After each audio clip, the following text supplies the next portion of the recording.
आपल्या सेलूमध्ये माऊलींचा जन्मोत्सव साजरी होणार आहे।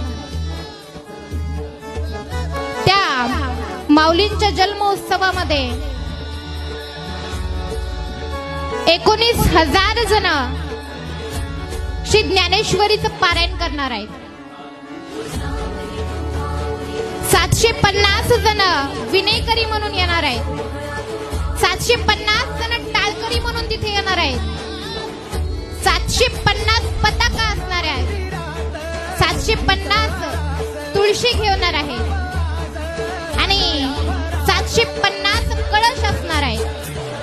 750 फेट्यावाले असणार आहेत आणि माऊलींना प्रसाद म्हणून 750 पदार्थ करण्यात येणार आहेत। हा कार्यक्रम खूप मोठा आहे, शिवाय आपल्या इकडे असा कार्यक्रम घडत नाही। या आपल्या सेलूमध्ये हा कार्यक्रम होणार आहे। आपण सहज त्या सेलूला जाऊन येतो, सहज पडतूरला जाऊन येतो। एकदा तो सोहळा बघण्यासाठीचा हा सुख सोहळा स्वर्गी नाही। हा सुख सोहळा तुम्हाला स्वर्गात सुद्धा भेटणार नाही। तो बघण्यासाठी प्रत्येकाने जावं।